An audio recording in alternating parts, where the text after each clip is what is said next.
प्रश्नोत्तर सत्संग माध्यम से आज का प्रश्न आया है। बलराम सक्सेना,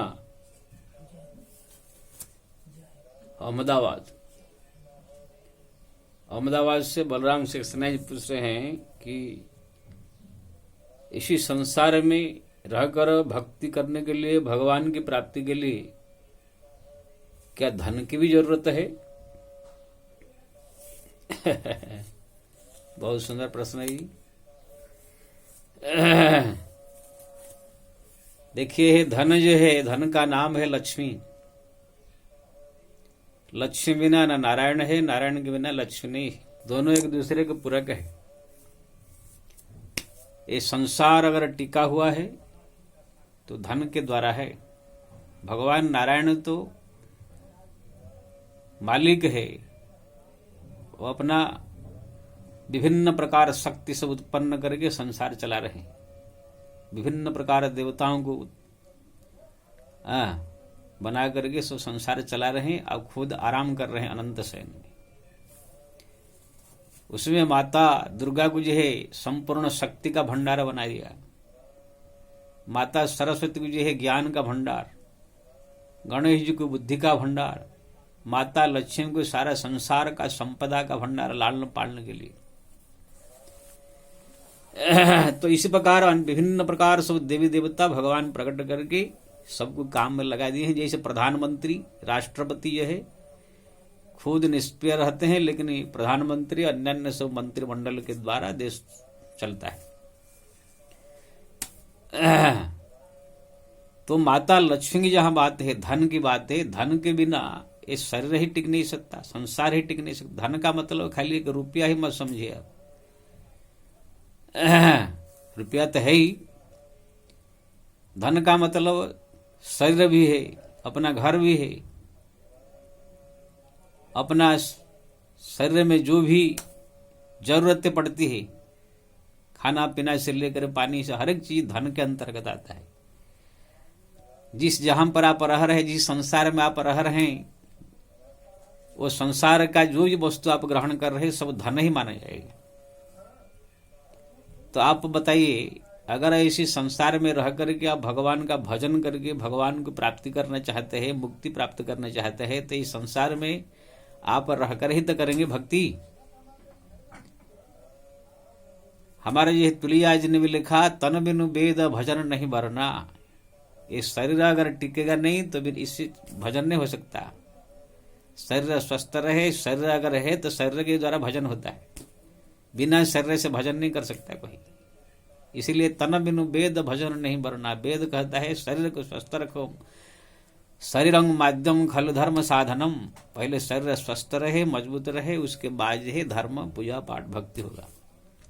तो इसी शरीर को जो है स्वस्थ मजबूत रखने के लिए अच्छा भोजन चाहिए, रहने के लिए अच्छा घर चाहिए, पहनने के लिए कपड़ा चाहिए, बीमार हो तो दवाई चाहिए, इलाज चाहिए।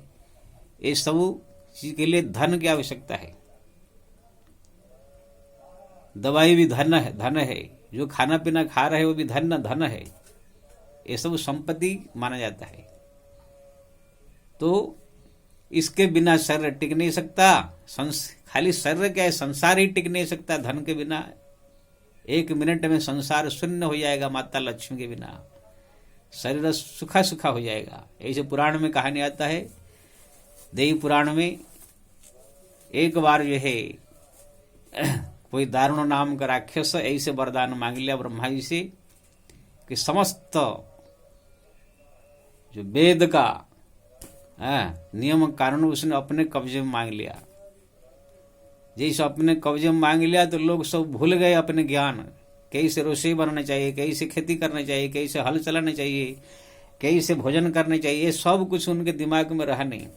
सब पागल जैसे हो गए। शरीर एकदम संसार सूखा पड़ गया, फसल होगा नहीं, चारों तरफ अनाचार अत्याचार फैल गया।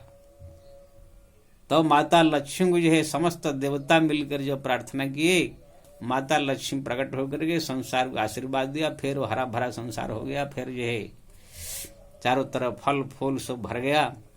ये सब देव पुराण में आता है। तो कहने का मतलब ये है, जो कुछ हम खा रहे हैं, पी रहे हैं, ग्रहण कर रहे हैं, जिस जगह पर रह रहे हैं, ये सब धन ही तो है। मान लीजिए आप घर संसार त्याग करके सन्यास होकर चले जाएंगे किसी आश्रम में, तो जिस आश्रम में आप रहेंगे वहां भी तो धन की जरूरत है, वहां पर भी भोजन बनता होगा, चावल दाल सब्जी, तो सब क्या है, धन ही तो है।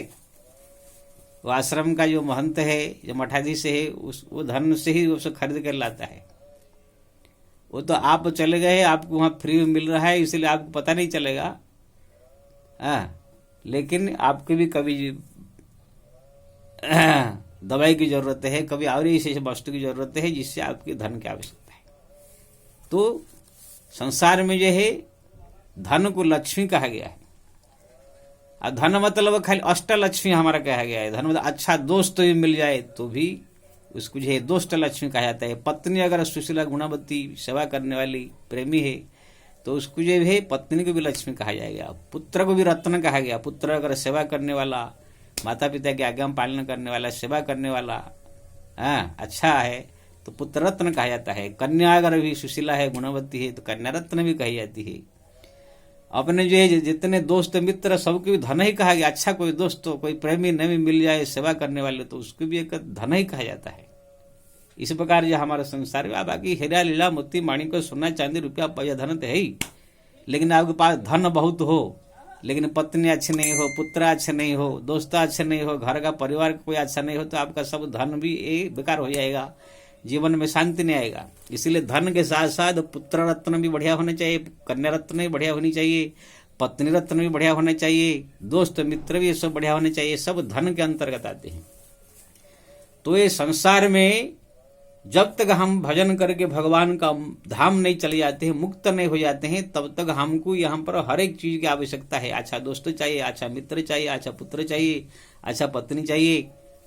सब प्रकार की ये सब धन के अंतर्गत आते हैं। इसीलिए धन के बिना ये संसार में कोई एक सेकंड भी चल नहीं सकता है। इसलिए किरा ये लक्ष्मी है। लक्ष्मी नारायण पति पत्नी में आधा अंग है, एक दूसरे के पूरक है।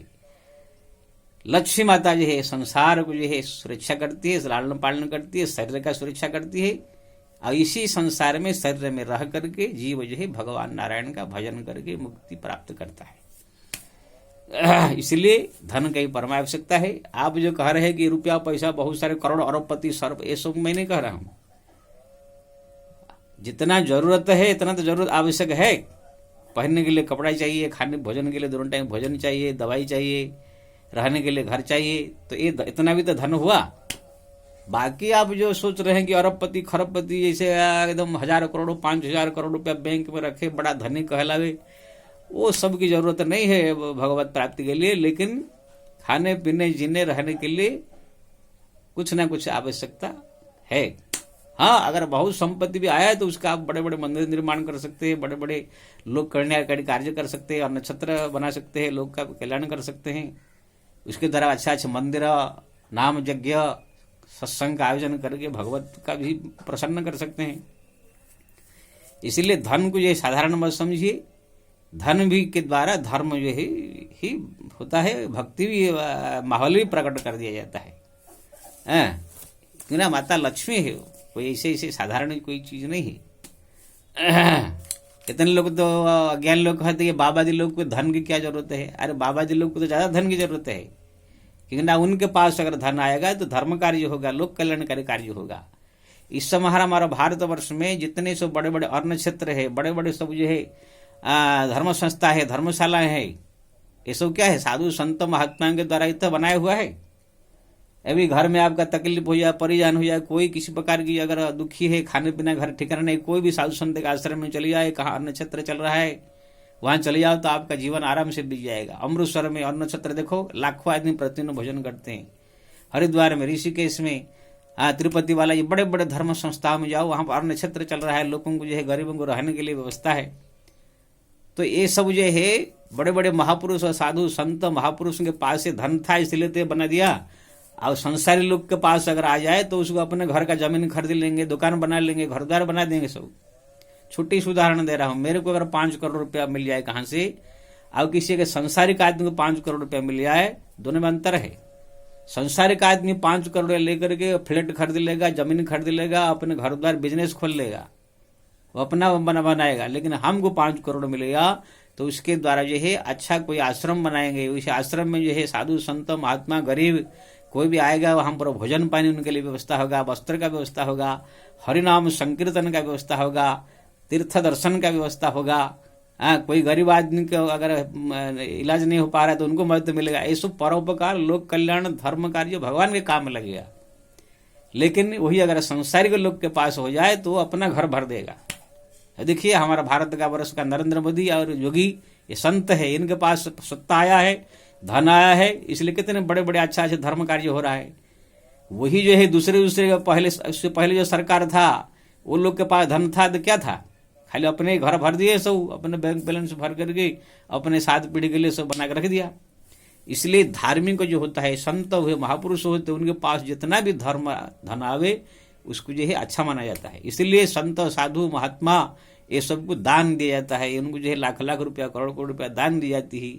इससे क्यों ना इनको देने से धर्म कार्यों में लगेगा, अच्छा काम में लगेगा। कोई संसार आदमी को दे देंगे तो अपना घर भरने में लग जाएंगे। तो मैं ये कह रहा था, जो लोग कहते हैं कि साधु संत को क्या पैसे जरूरत, ये ठीक नहीं है, भ्रम है ये। तो बलराम जी आपको समझ में आ गया होगा धन जो है कितनी आवश्यकता है। खाने पीने जीने के लिए, संसार में रहने के लिए आवश्यकता, इस शरीर की के लिए जरूरत है। शरीर जब रहेगा तब भजन होगा, इसके द्वारा जो है फिर मुक्ति होगा। इसके लिए मैं जो एक कविता भी लिखा हूं छोटा सा अभी। धन के बिना शरीर ठहर नहीं सकता। अगर धन आपके पास नहीं तो शरीर ठीक ठहरेगा ना। इसके रहने के लिए घर चाहिए, खाना पीना सब चाहिए, नहीं इलाज। धन के बिना शरीर ठहर नहीं सकता, शरीर बिना भजन कर नहीं सकता। शरीर अगर नहीं है तो भजन नहीं कर सकता। धन के बिना शरीर ठहर नहीं सकता, शरीर बिना भजन कर नहीं सकता।